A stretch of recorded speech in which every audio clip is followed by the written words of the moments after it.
তুমি এই যে আসলে আজকে যে এখানে নিরিবিলি পরিবেশে আমরা সবাই একত্রিত হলাম, বসলাম, তা তোমার মনের অনুভূতিটা একটু যদি প্রকাশ করতে। মনের অনুভূতি আর কি বলবো, তা তো খাওয়া শেষ, এখন হচ্ছে আসলে ভালো লাগছে নিরিবিলি পরিবেশ, আপনার কাঠের রাস্তা আর এরকম জায়গায় চা খাওয়াটা আসলেই মজার বিষয়, আর সবাই মিলে খাচ্ছি, অনেক ভালো লাগছে। যাক, ধন্যবাদ। আমি ফিরে যাচ্ছি সাগরের কাছে। আচ্ছা সাগর, তুমি যে হঠাৎ এই যে আমাদের মাঝে উপস্থিত হইলে বা আমরা সব একত্রিত হয়ে আসলাম, তা তুমি যদি কিছু তোমার মনের অনুভূতি প্রকাশ করতে আর কি, একটু ভালো লাগতো আর কি। না, আলহামদুলিল্লাহ, পরিবেশটাও খুব সুন্দর, ওয়েদারও ভালো। আমাদের গন্তব্য ছিল একরকম, হয়ে গেছে আর একরকম। সেখান থেকে একটা ঐতিহ্যবাহী জায়গায় আমরা এসে উপস্থিত হয়েছি।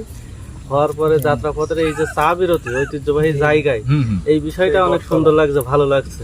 হ্যাঁ, যাক, সুন্দর, তোমার মূল্যবান কথা বলার জন্য। আমি এখন ফিরে যাব আশার কাছে। আশা যদি তোমার অনুভূতি প্রকাশ করতো আর কি। আচ্ছা, মনে ক্ষোভটা প্রকাশ করো তুমি। আচ্ছা, সমস্যা নেই, ধন্যবাদ। আমি চলে যাচ্ছি এখন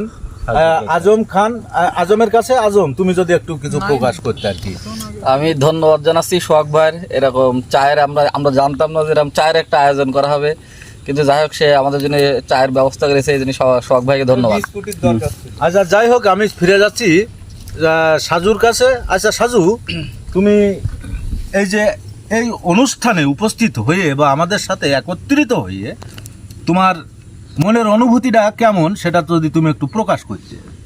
আমার মনে হচ্ছে এখন আমি বাড়ি এসে আমার জীবনটা ধন্য হয়ে গেছে, নাহলে তো এরকম জায়গায় আসতে পারতাম না। যদি অন্য জায়গায় চাকরি করতাম, তা আমার তো মনে করেন এই আসর পাইতাম না। যাক, ধন্যবাদ তোমার মহামূল্যবান কথা বলার জন্য। আমি এখন ফিরে যাচ্ছি সাগরের কাছে। এখন আমি সাগর, বাড়ি উল্লসী। হ্যাঁ, এখন তুমি যে এই যে আজকের এই ভ্রাম্যমাণ অনুষ্ঠানে তুমি যে উপস্থিত হলে, তোমার মনের অনুভূতিটা যদি একটু বলতে। আমার আর মনের অনুভূতি আর কি বলবো, আমাদের ভাই ভগ্য চাচা ভাইপো সবাই মিলে একসাথে এক উদ্দেশ্যে এক স্থানে আইছি বেড়াতে। উঠি বাড়ি, আচ্ছা, ভাইরাল একটা স্থান। এই স্থানে মানে কি বলা যায়, গনে গনে লোক আসে। যাই হোক, আমি অনেক উপলব্ধি করছি। আচ্ছা আচ্ছা, প্রতি শুক্রবার জুমার দিন জন্য আমরা এরকম উপলব্ধি জায়গা পাই। ধন্যবাদ সাগর ভাইকে। এবার আমি সোহাগ ভাইয়ের একটু মতামত নিতে যাচ্ছি। যাই হোক, আমরা যেটা বলতে চাচ্ছিলাম, এখন হঠাৎ আমাদের উদ্দেশ্য হচ্ছে যে একটু ঘোরাঘুরি। এখন এই ঘোরাঘুরির এক